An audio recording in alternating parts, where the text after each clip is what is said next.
Good morning, QED. Can you hear me? Way! Congratulations to everybody who made it out of bed this morning after the mixer last night, and everyone who avoided the zombies on the way here. Welcome to the parenting panel for QED. First time we've run a parenting thing at QED. It turns out we just had to wait for me to come on board. So I am your chair. I'm Lana Donaghy. Hopefully everyone has met me or will meet me. Come up and say hi at some point during the weekend. You will often see me running around with a microphone. I've been a helper at QED for several years. I'm also lucky enough to be the mother of a wonderful 12-year-old boy called Oscar. So how we're going to do this panel is I love to delegate, so we're going to go straight to the end, and everybody's going to introduce themselves to you.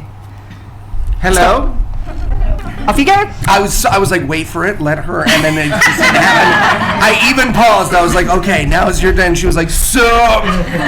I'm Eli, professional interrupter, podcaster, and father to a 2.5-year-old named Max. Oh. We are doing an applause-o-meter for the kids, so just like, please be aware we will be determining who has the best baby with today's podcast. I follow you on that. Okay. That's not clear until everyone sees Max's cheeks. So, I brought slides. Does quantity trump quality? we've already lost the pen. This is a quick loss of panel. Hi, I'm Thomas Smith. I have 2 kids that will be measured according to decibels in a minute, named Phoebe and Arlo, and they're just the delights of my life. I also do Dear Old Dads, which is, I don't know if you've heard of that one. No, with Eli here, and Tom, who unfortunately isn't here, but it's a fantastic show about parenting. It's my favorite one to do. I edit it, and I pretend that it's work so that they'll pay me for it, but it's really a pleasure because it's just my favorite thing. So.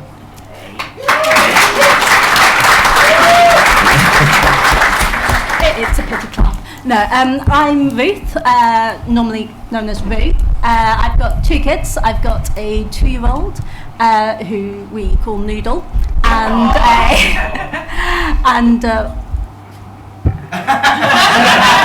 So real. 8.5-month-old that we nicknamed Boo.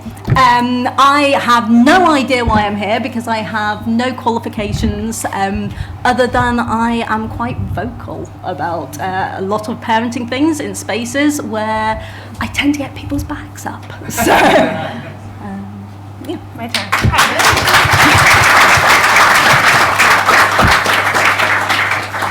Good morning, everyone. Super happy to be here. My name is Britt Hermes. I have a 4-year-old daughter named Kira, and I'm here because I am a former naturopath. I worked as a licensed naturopath in the U.S. for a few years, from about 2011 to 2014. I write about those experiences on a blog called Naturopathic Diaries, and I've since found the skeptics and re-educated myself, and I, at the beginning of this month, defended my PhD in microbiome science. So, yeah.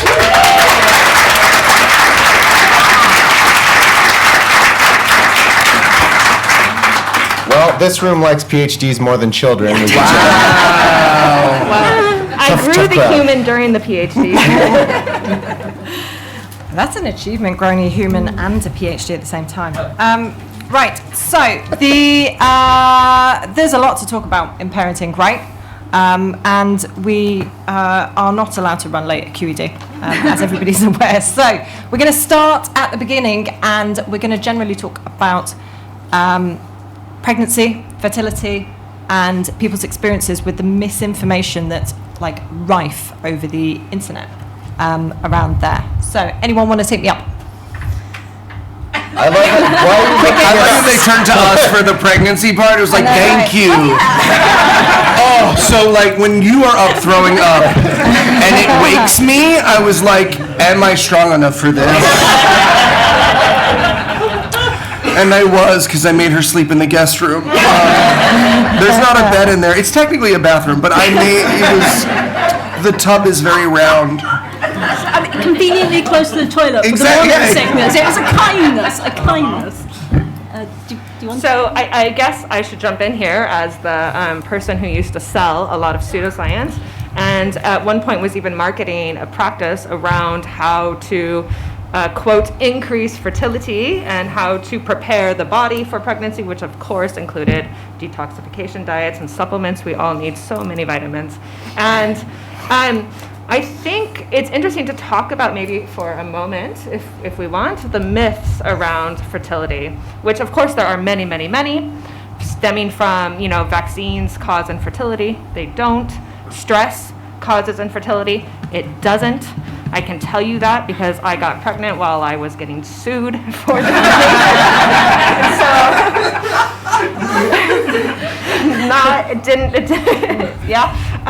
That fertility is mainly a female problem or just a woman's problem. It's not. Men are also affected by infertility.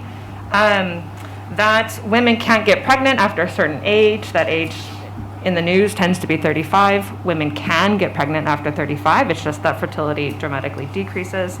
That the moon cycle is linked to females' fertility. That you should try to change your cycle or your menstruation to match this moon cycle, and you can do this by balancing your hormones, and you can balance hormones by taking all sorts of supplements. This is all nonsense. But I sold it. And the sad thing is that people buy it.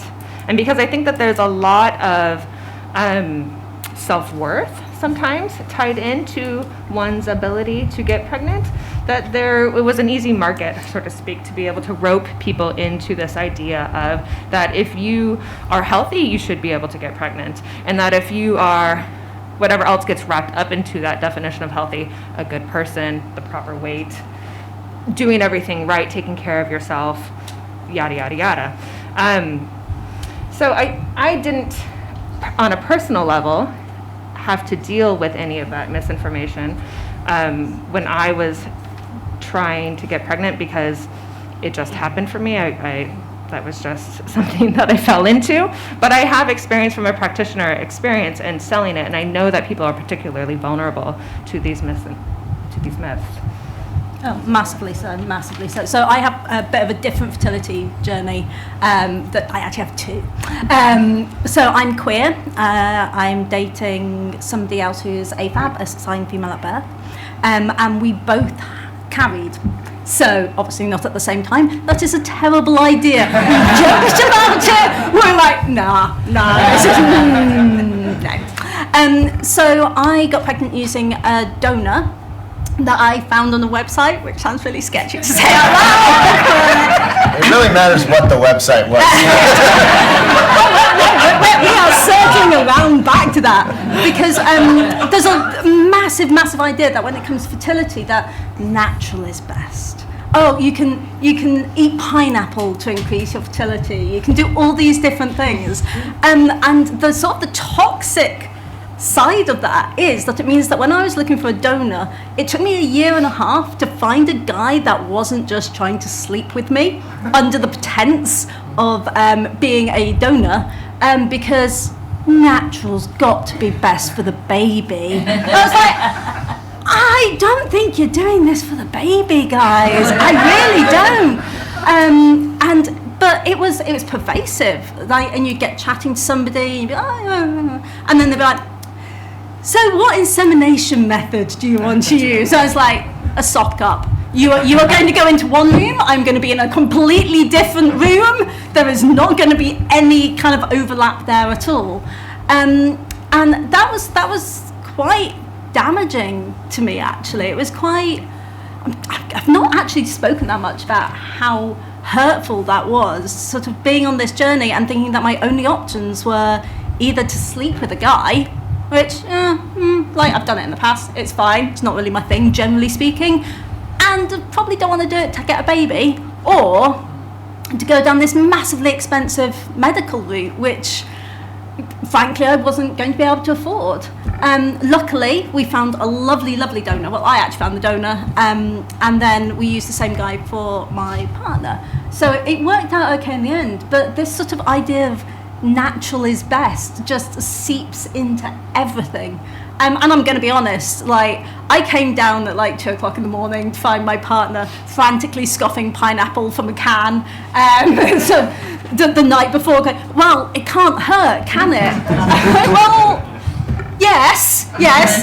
Pineapple actually eats you back. That's a whole different thing.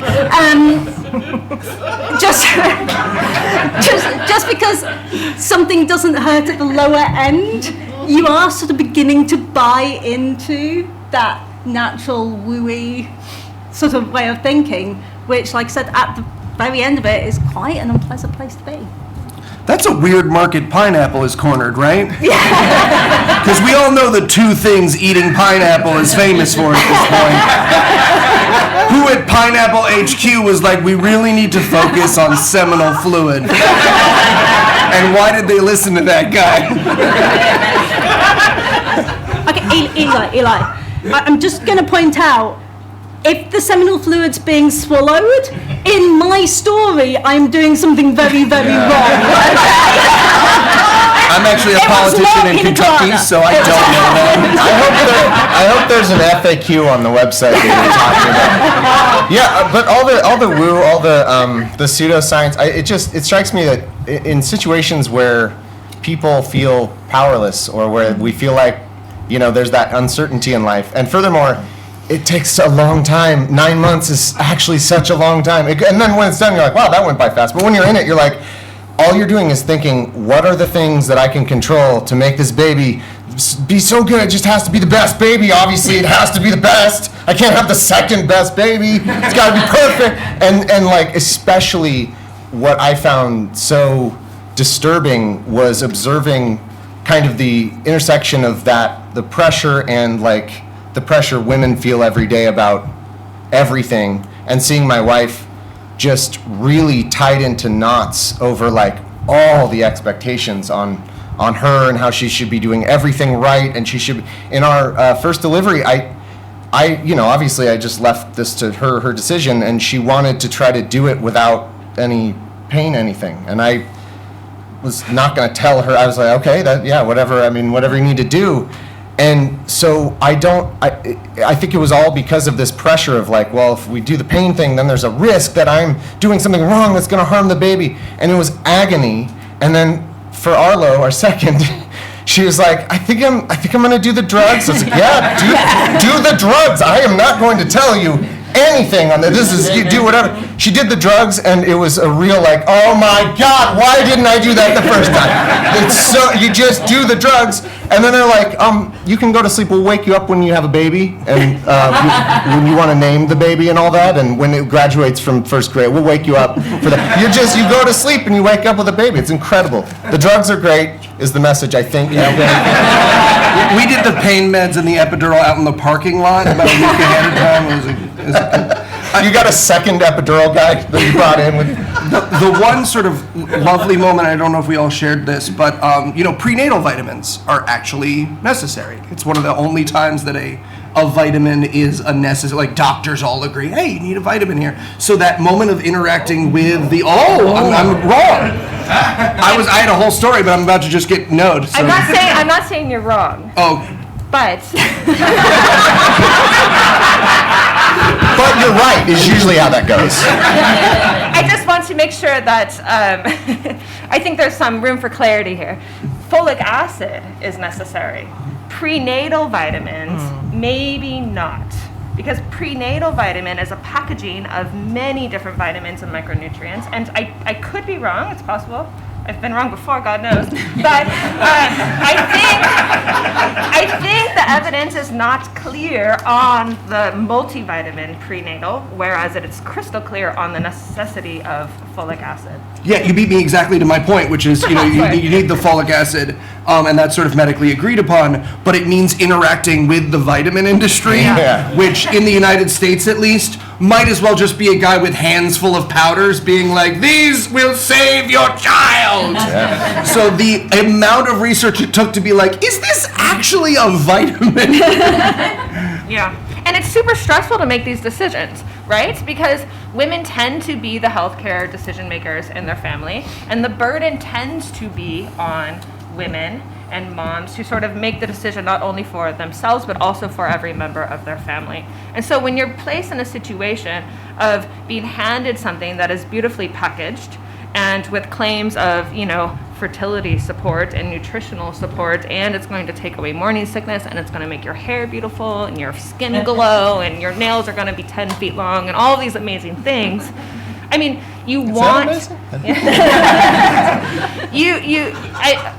every person wants to provide their children with every resource possible in order to allow that child to thrive and to be healthy, right? And so now you're asking a parent or a mom to make a decision of, do you want to give your child everything that they possibly need so they can be the best human in the world? Or are you just gonna maybe skip that and take the folic acid? And so you're being presented with a really unfair choice and an inaccurate choice and a misleading choice of like, here's everything. Now your child's gonna be awesome and successful and healthy and, win a MacArthur grant. Or, just take the one folic acid and it's probably gonna be okay. It's really unfair. It's a really unfair marketing position. This maybe leads into my next question, with a little bit of what Thomas said. So, especially here in the UK, most of the interactions that pregnant people will have is with midwives rather than doctors. And unfortunately, midwifery can go hand in hand with pseudoscience. So, what Thomas was talking about before, where pregnant people are often pressured into a natural way of birth because it's better for the baby. So does anybody else have experience? Because I know I got that pressure a lot. I was very ill all the way through my pregnancy and was just told to that drugs weren't good for the baby, even though I was hospitalized 3 separate times with hyperemesis, basically on the verge of starvation. But the drugs might harm the baby, therefore my health came second there. Has anybody else got experience with this? I've actually got some experience, not through me, but through my partner. My partner is in a wheelchair. They have multiple complex health needs, which will need to be balanced out. And so some of the meds that they had to continue taking throughout pregnancy are ones which they're a bit like, it's probably going to be okay, but you shouldn't do it anyway, which is normally because you can't really do blind tests and such on pregnant people for ethical reasons. And the amount of people who pick up that thing and look and go, and you're like, okay, these drugs are keeping them mentally stable, or they're keeping their stomach working, or there's so many different things that they are doing, which if we stopped those drugs would cause catastrophic effects for them and the baby. But there's this, like you say, with the midwifery, they've been told this is the checklist. This is what you should tell people to give up. And they don't necessarily look at it as a sort of a more... They don't step back and look at the whole situation. And that continued all the way through their pregnancy. And they elected for a C-section. And I'm smiling because of how horrific this was. So we went in and were saying, look, we need to get this scheduled in as early as is going to be safe for the baby, because their body is giving up on them, basically. That it was a really, really scary time. They are not coping. We need to get this C-section scheduled in. And the person sat there and went, did you know that 2 weeks ago a woman down the hall died because they had a C-section? Okay then. Anybody die through natural childbirth just to balance it out? Like, what were we meant to say? Did you know that 2 weeks ago someone in another room was a good fucking doctor? Yeah. Did you tell us? And we're just like, we've just had the one. Yeah. Well, we want it anyway. No, they again went, also, did you know that having a C-section increases your child's risk of being autistic. Oh, God. And I was like, okay, so number one, you led with the death and then went to autism. You're meant to step up, and that's a bit concerning. Did you stay in the room? We did. There was no other choice. We couldn't swap provider at that time. It was getting very close to the date that we wanted it to be scheduled in. And so my partner just looked them in the eye and went, I'm autistic. The donor's autistic. My partner's autistic. The kid doesn't have a chance anyway. Can I have a C-section?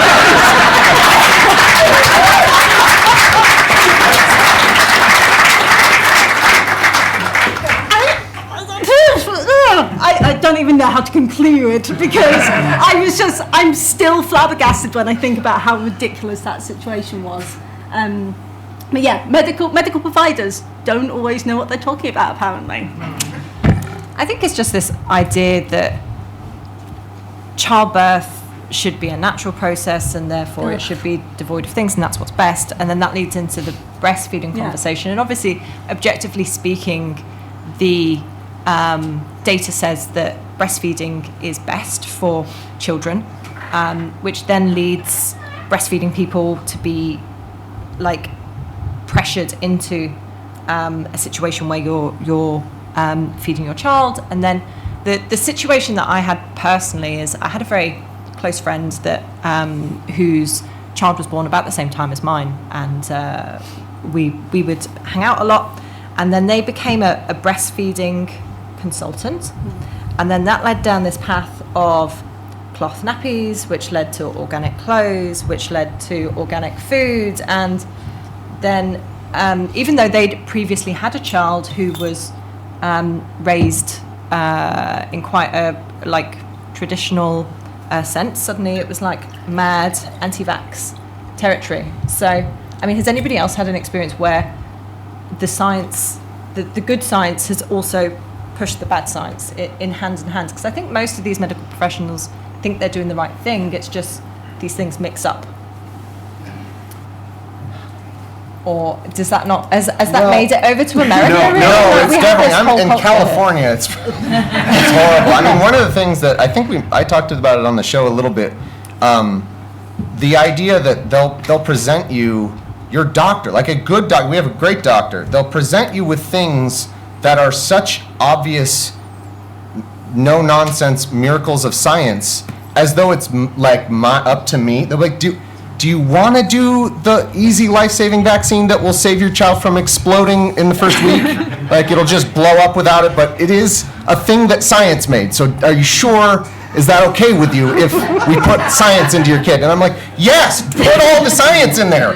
Just every science that you have, put it in there. And like, they talk to you like it's my option. And I think that's really harmful, because like, it's one thing if you really have strong feelings, and obviously I think people have to have the freedom to opt out of medical care that they don't want. It's a tricky issue. But like, but it's. I think the way we present it, I think, matters a lot. And I wish that maybe medical professionals, I don't know, there must be a reason they're doing this, but I wish that it was presented more as like, hey, here's the great medicine science thing that we do, and not, do you want this life-saving thing? Or, it's weird.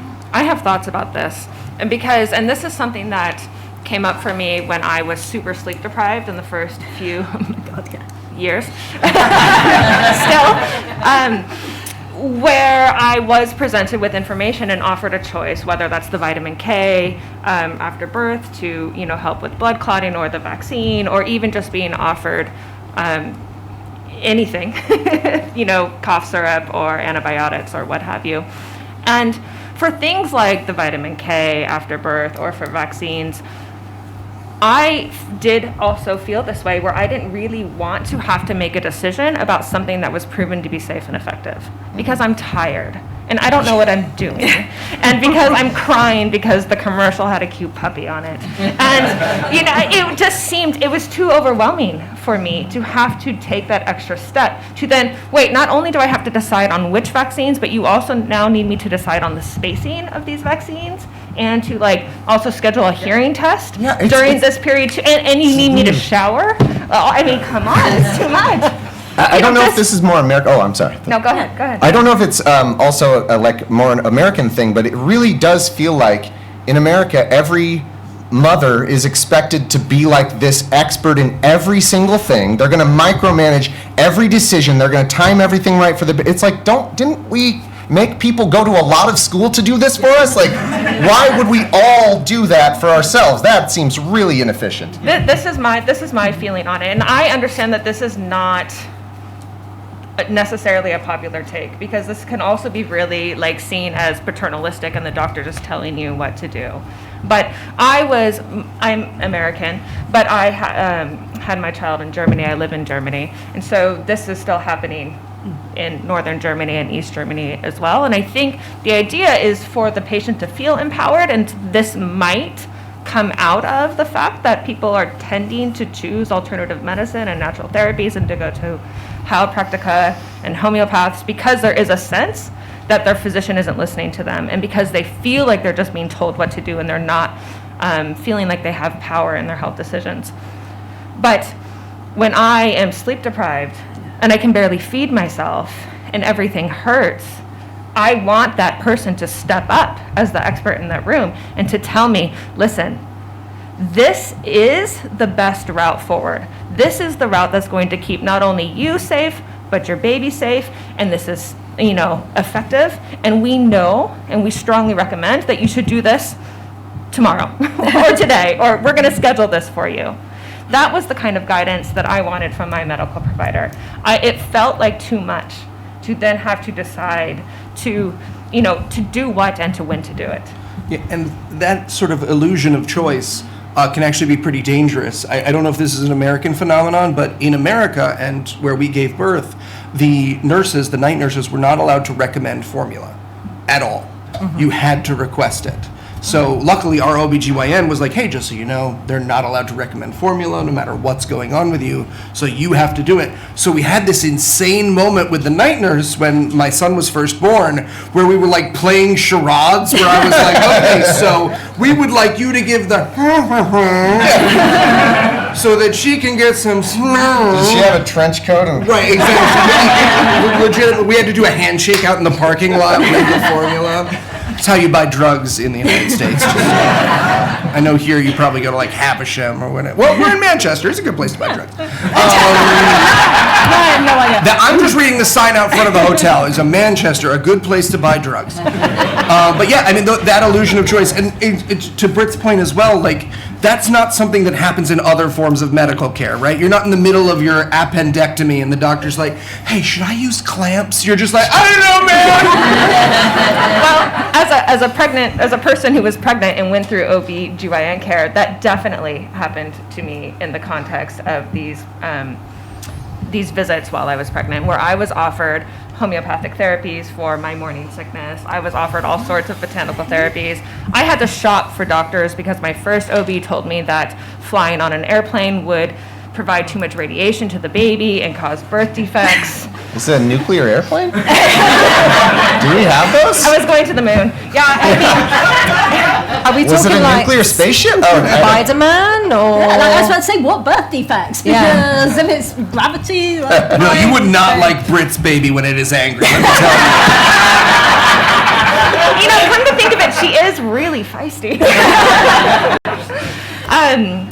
Yeah, and I was even sent to unnecessary prenatal screening for a birth defect, only to find out at the hospital that that screening was taking place way too early, and the supposed anomaly that was viewed on ultrasound is actually a normal finding because the age of the fetus at the time, etc. So there was like a lot of nonsense happening, and I was responsible for having to do I cancel my flight? Do I take this home? Of course you don't take the homeopathy. You never take the homeopathy. But I was presented with these choices in these visits and had to shop around for an OB that was willing to have the conversation of what is evidence-based and what's not, and putting, evidence and science before myths and biases. But I bet, as a doctor, though, homeopathy must just be like a godsend, because you have someone who's anxious about something, they're like, I think, and it's probably nothing. You're like, have you tried taking a tiny meaningless amount of water over it? And then they can be like, I'll do that, and then maybe they'll just feel better mentally. You know, it'd be hard not to. And then Marsh comes in and slaps it out of your hand, breaks the bottle open and pours it out in front of you. But that is the crux of it, right? Because science doesn't speak in absolutes. We don't have all the answers. And when you're sleep deprived, you've had various orifices re-sewn back up. And there is a small being who someone hands you without an instruction manual. The instruction manual comes with my phone, but I'm allowed a human being. And suddenly that pressure is on you. And every time you ask a medical professional, scientist, whatever, how do I do this? They go, well, maybe this. Whereas everything else is pushed on with you. They're like, yeah, the pineapple thing definitely works. Yeah, my aunt did it. So in a world where you're probably at your most vulnerable in your adult life, you're given no answers except the wrong answers, right? But so we've got to move. We've had our collective QED baby in our minds. Hashtag polygoals. And we're going to move on to the party after they've arrived. So I'm throwing this one to you, Rue, specifically, because you've got an amazing story about this. I was so naive. So for context, I went for an early scan with my eldest child at 10 weeks. The day after, we went into full lockdown, and on the day that I was meant to have my 12-week scan was the first day that COVID deaths hit over 1,000 in the UK. So my entire pregnancy was spent locked in a flat, getting gradually more and more anxious about the state of the world and the fact that I was living through this pandemic. So I didn't get to tell anyone. I didn't get to tell my parents in person or any of my friends.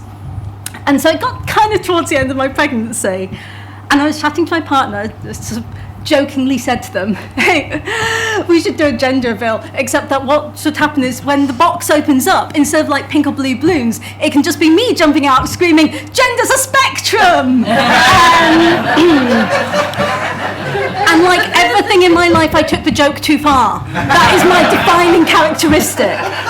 So I got together with one of my friends who's a wonderful photographer named Claire Legg, and we did a photo shoot. And I typed a little blurb, and I put it online, and I went to bed, and I turned around to my partner and I went, I've shared it in one or two of my little groups. I wonder if anybody's going to like it. And they went, I wonder if anyone's going to share. Maybe, do you reckon maybe like 100 people might like it? I forgot to check before I came here, but I think we're up to about 14 or 15,000 likes and shares at the moment of my little gender non-reveal. There is a giant box saying penis or vulva. There is me going full cake smash on a rainbow cake. There's rainbow confetti. It is gloriously queer and absolutely ridiculous, and it was great fun. And then the trans-exclusionary radical feminists got hold of it. So I was naive, because in my head I still thought about these as sort of disgruntled middle-aged women, basically. I was like, oh, well, I can sort of understand it, because, you know, they feel like the word woman's being taken from them. I still think they're absolutely wrong and horrible, but I had an inkling of sympathy almost for some of them. And not anymore. I got torn to shreds. I was 8.5 months pregnant at the time. I'm just checking to see if there's any children in the room. No, I got multiple. Okay. If you could just kind of cover their ears, or what you think that is might be. I got multiple death threats being sent through. I got people threatening to call Child Protective Services. The one that really sticks out in my mind is the person who said, I hope that your baby strangles themselves with the umbilical cord so they never need to be subjected to a parent like you. It got to the point that eventually my partner just shut the laptop over. They're like, I'm taking this. I'm taking the laptop. I'm taking your phone. You are not allowed to go online anymore. Because I was sort of trying to fight back against them. There was a serious point in my very silly photo shoot, which is I do think that gender reveal parties are symptomatic of a bigger problem and also contribute to it. But they're also very popular, and I do understand why. When you are pregnant, anything that you find out about your baby, you are so excited to find it out. Like, they told us in one of our scans that Noodle had a giant ass. And we told everybody, they were just like, your baby's butt's so big. And we're like, eh. So have an ass reveal party then. That's what we're going to do. Come over, we'll reveal the size of our baby's ass. I tried to, but the piñata company said that it was in bad taste to make a giant. I got a piñata guy. Yeah. Very open-minded. Very open-minded. Technically a felon. Is the piñata guy you? Your 17th side gig. So it's a bizarre experience when you're handed a human life with no instruction manual, told to take care of it. You just get the hang of it and you start taking it outdoors, and then everyone interrogates you about their genitals. Literally every time you see anyone, everyone wants to pick it up and ask what their genitals are, which is a very weird thing. So, and then that leads on to as you interact with, it's also so funny how many people don't realize that you can't judge a baby's gender by their hair length. Isn't that funny? So many you have a times. baby girl, and like some babies have a bunch of hair, some don't. It's just like kind of random. And if you have a baby girl that doesn't have much hair, everybody is just like, oh, look at him, him, and I don't care. Like, it doesn't matter. It's a stranger. I literally don't care. But it's just funny the confidence people have to knowing that fact just based on hair. I can go on better. Noodle has long hair because he's got curls, and we know the second that we cut them, they're gone. They're gone. So, down to about here. I got into a full-scale argument with a random old lady about if my baby was male or female. So, they thought they had more information on you? Yes, they did. In their words, Did you think you just found the baby? Do they think like you just found this baby? I do look exceptionally sketchy as a person. It comes from my deep fundamental belief that I have no idea what I'm doing at any period of time. So I do constantly look like someone has just given me 2 small children and I am just running around in blind panic. And I know I interrupted To be honest, you. So. I relate. 12 years on and I'm still feeling like that. So everyone interrogates you about your child's gender all the time, and then that informs all of their decisions about who your child is, right? And who you are as a parent, right? Oh, you've got a boy, do you want another girl? Oh, you've got a girl, surely you're trying for a boy, like that kind of stuff. As well as, and this is, so when my son hit about, he was about 7 years old, and My Little Pony was like everywhere. It was just before the far right got it, right? Just before then, My Little Pony was everywhere, and he was obsessed. And that Christmas came around, and it was like, okay, what's on the list for Christmas? My Little Pony's like right up there. Would any of my family buy him anything for it? Absolutely not. All of my queer friends, wonderful. We decked the whole room out. Just come for the quiz. As anyone within my household, obviously, like gender is a construct, but has anybody else, like, how do you deal with that? It comes from school, it comes from like family, it comes from so many well-meaning places, right? The gender essentialism is insane. One of the things, so I used to work in a toy store, and I used to sell magic toys. And I cannot tell you how many heartbroken young girls and female identifying kids were told in front of me, like, magic is for boys. And I was like, why is magic for boys? Like, but the gender essentialism that, like, it's like your parent, at least in my case, my family means well, but then they'll be like, here's a truck. And I'll be like, what are you talking? I'm a podcaster. You think my son? If he ever sees a truck, he'll be lucky. But the way that gets, imposed on your kids, and we're very lucky in that we live in sort of like a very groovy part of the United States in a very groovy neighborhood in between two very bougie areas. So that has crept into the child culture. But ma'am, just get on a mom's group on Facebook to just see that rear its. I've been kicked out of 2 parenting Facebook groups at this point now. And not for like normal Eli reasons. Yeah, not for, if you don't want me to rate your kid on a scale of 1 to 10, I don't know why you posted the picture. That's confusing to me. It is incredible when you start paying attention how much media reinforces gender roles. It's something I didn't think a ton about until you realize that, okay, look, my kids probably watch too much TV. So they just do. It's pandemic. It's hard, So, and Disney Plus happened. Come on, every single thing ever on one thing where you push a button, they're watching it all. Anyway, you realize how much they get from that. All their little impressions of life is just from these stories that really flawed people made, and some really great people made who had good intentions, but just blind spots. Like, there's just so many things. I remember one thing that made me really happy, though. One night when we were getting ready for bed, I heard Phoebe tell Arlo, just like they were having a conversation, as a parent where you're listening, but you're kind of like tuning out a little bit because they're just nonstop. You've got to the end of the day, they've babbled all day. I love it to death, but you're not paying attention to every word. And I come back in to the conversation, and she says, "No, it's okay, Arlo. Boys can be doctors too." and I was like, it's because of Doc McStuffins.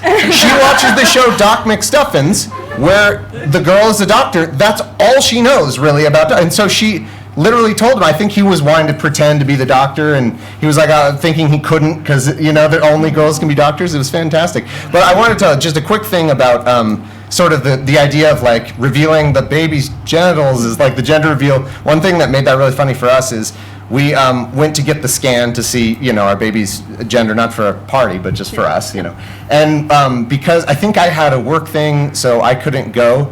And we want to just find out at the same time, so they'll put it in an envelope for you. They'll do the picture, they'll put it in an envelope for you. And this is our first child. We're in this. We're together, like just kind of, ready to like, let's see the gender of our first child. We pull it up.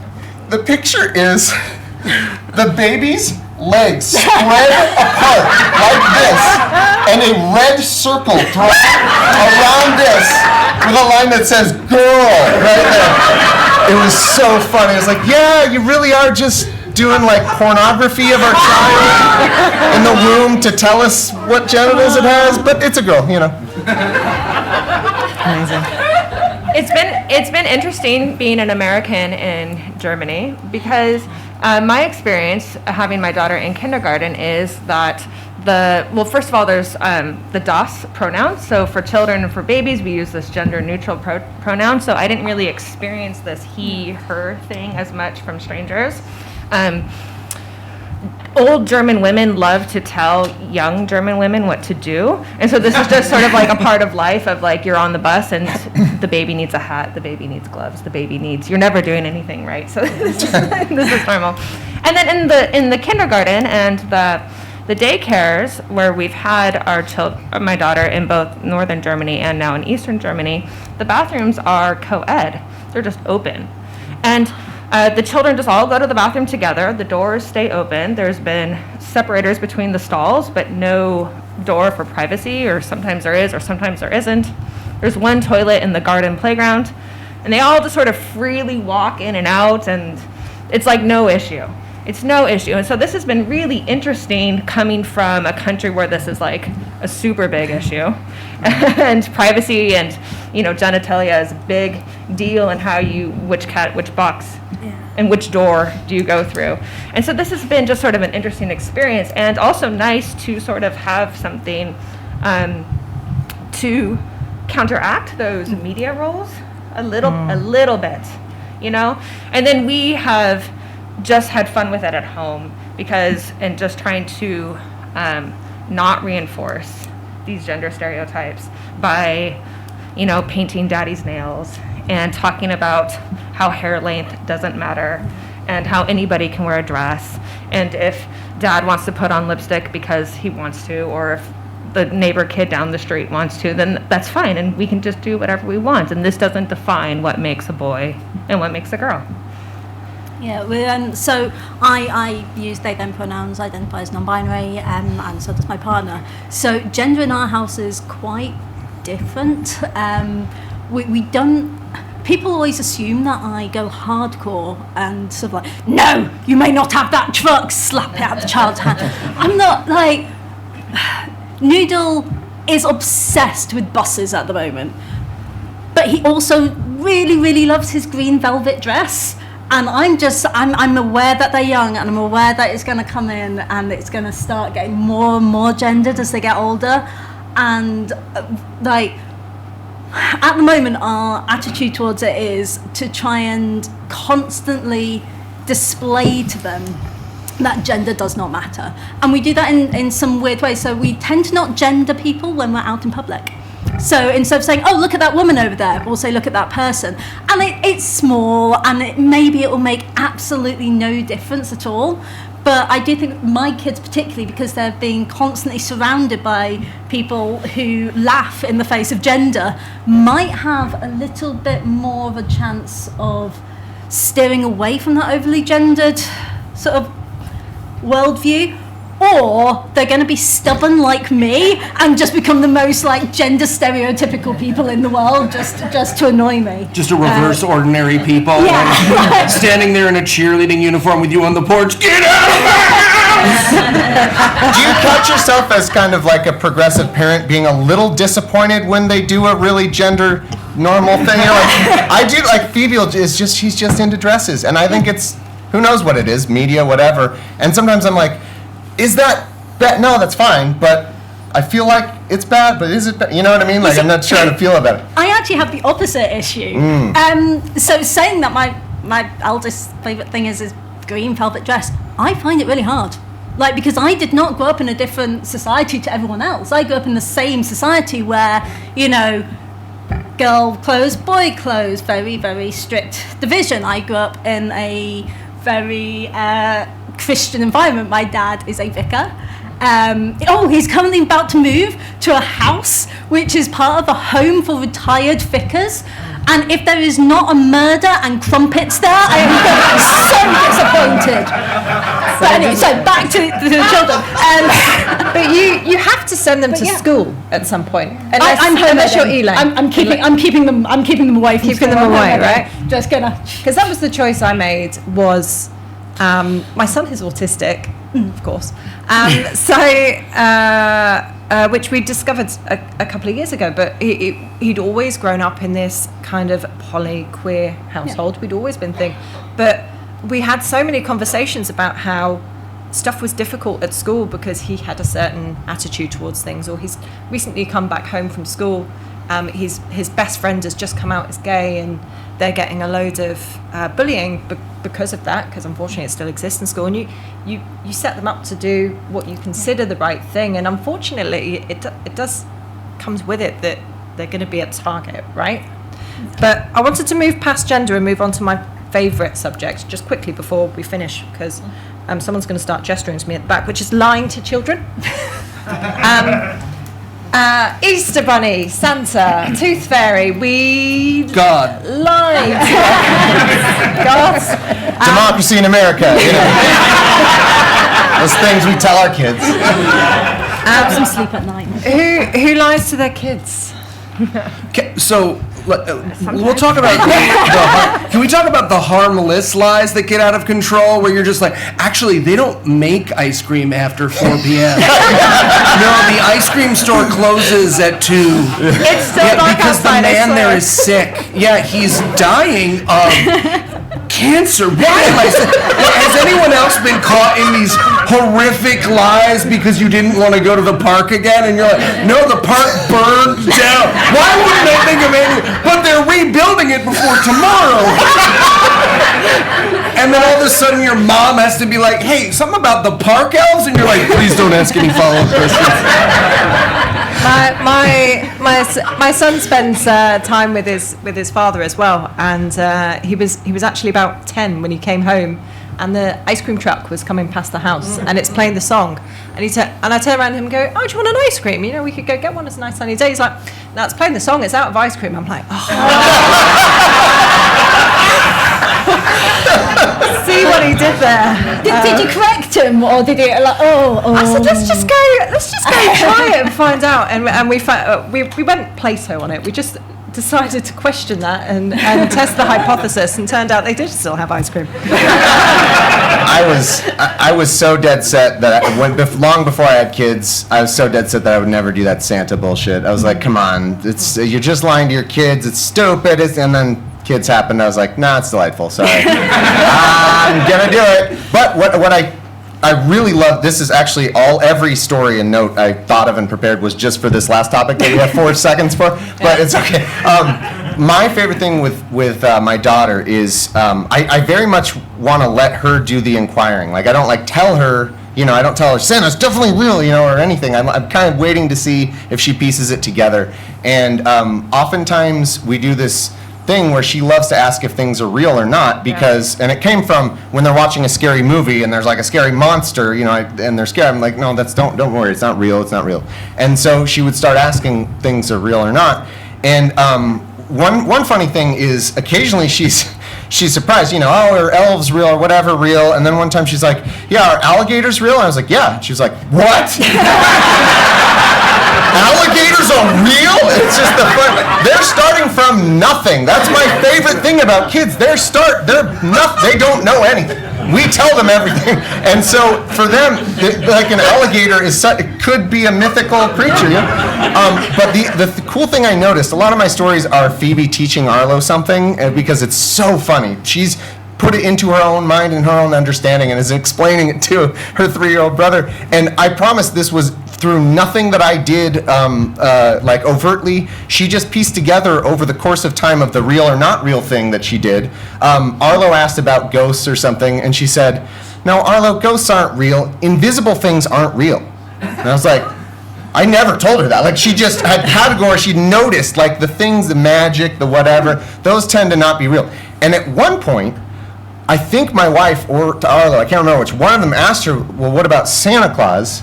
And she's like, Santa's not invisible, we just haven't seen him. That's fair. You see, fair point. It works really well if you've got a questioning child. My kid's too young. My partner, is autistic, as we mentioned, and so they have weird issues with lying and pretending and all these things. And so when it got to the age of 10 and they still hadn't twigged that the tooth fairy wasn't real, their mum had to sit them down and say, look, I'm really sorry, but the tooth fairy, not real, me the whole time, under the pillow, all of that. And my partner was so upset, they refused to speak to their mum for 3 weeks. And it got to the point, going back to a lie getting out of hand, that their mum had to then try and walk it back. And so their mum, their mum did this by creating Facebook accounts for the tooth fairy. Grainy footage of the tooth fairy walking by in the forest. With Toothy, who is the tooth fairy, and their brother, Hoofy, who looked after horses. And it all just all spiraled fantastically out of control until literally my partner turned around and went, I like the tooth fairy I got, but Hoofy, come on, Mum, you're pushing it a little bit now. So yeah, hopefully they ask before they're 10 years old and it becomes incredibly embarrassing. Yeah. My daughter likes to play Is It Real? Unicorns, coronavirus, bacteria, Did she come out on that one? Because it's genuinely confusing. I mean, why are unicorns fake but dinosaurs are real? I mean, I think that's hard for a 4-year-old to work out. And so she recently asked, is Santa Claus real? And I said, no, he's not. And we explained the concept of playing pretend and how fun it is to play pretend. And we all engage in pretending that Santa is this magic, which is also not real, and we play this game during Christmas time, and she seemed to accept that. Okay, and so we have tried to come down on the side of not lying whenever possible, and I can tell you how that goes. I want to do I just put the question back to her maybe, is what I might do until she's old enough. But one funny thing is, you forget, or I, speaking generally, forget how much of this Santa mythos they don't know yet, because the first Christmas where Phoebe was kind of old enough to notice what was happening, we set up the whole Santa thing, like she saw it in movies or whatever, so we're telling her, like, yeah, Santa comes tonight, because they never know when anything is, because they're kids. And the funny thing was, she took this very rationally, and we're like, yeah, Santa's coming tonight, and so the next morning, when we were really excited to like bring her down and show the presents, she comes down the stairs, she sees that we're like, the presents, she goes, where's Santa? Where is he? I thought you told me like we're gonna meet the guy. She just assumed like, yeah, you'd get to sit down with him, like shoot the shit, like whatever. And I was like, that was a totally reasonable assumption. Why didn't I think of that? You're right. No, he's got a lot to do,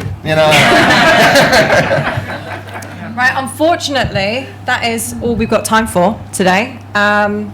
So thank you very much. I've been your chair, Lana Donaghy. You can hear more about Lying to Kids and Santa, I'm sure, on an upcoming episode. Absolutely. Definitely. If you haven't checked that podcast out, please do. It is has been my favourite thing to do for the past month. Anybody else want to sign off with anything else? Thank you very much.